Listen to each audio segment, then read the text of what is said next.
नमस्कार मित्रांनो, स्वागत आहे आपल्या युट्यूब चॅनलवरती. तर बऱ्याच लोकांना असा प्रश्न पडतोय, जर क्रेडिट कार्डचं बिलच नाही भरू शकलो, माझ्याकडे भरायला आता पैसे नाहीयेत, मी जेव्हा पैसे येईल तेव्हा भरू शकतो पण आता भरू शकत नाहीये, आणि तुम्हाला रिकव्हरी वाल्यांचं भरपूर फोन येते. जर क्रेडिट कार्डचं बिलच जर नाही भरलं, आपण नाहीच भरू शकलो तर काय होऊ शकतं? तर मित्रांनो, अशा कंडिशन मध्ये तुम्ही काय घाबरायची गरज नाहीये. पहिली गोष्ट, रिकव्हरीवाले तर तुम्हाला फोन करतच असतील, बँकवाल्याकडून मेल येत असतील तुम्हाला भरपूर. तर तुमच्याकडे पैसेच नाहीत भरायला, तर ती बँकवाले बी काही करू शकत नाहीत आणि रिकव्हरीवाले बी काही करू शकत नाहीत. तर अशा वेळेस घाबरून जाण्याची गरज नाहीये, बिलकुल बिनधास्त राहावा, टेन्शन घेऊ नका.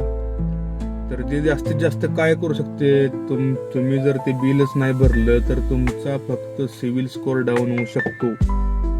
सिव्हिलला ते रिपोर्ट करतात की हे डिफॉल्टर आहेत आणि यांचं सिव्हिल कमी, म्हणजे ऑटोमॅटिकच ते सिव्हिल आपलं कमी होतं.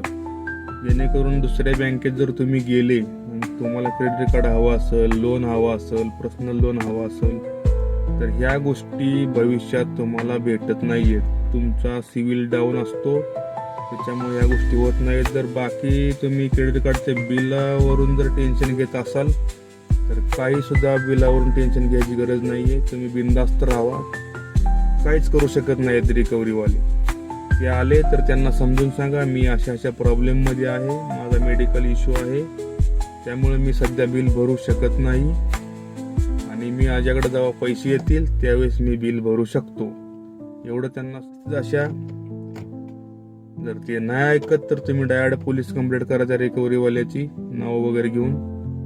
बाकी तुमच्या विषयी ते काहीच करू शकत नाही. तुम्ही बिनधास्त राहावा, टेन्शन घेऊ नका. मित्रांनो, एवढंच सांगायचं होतं.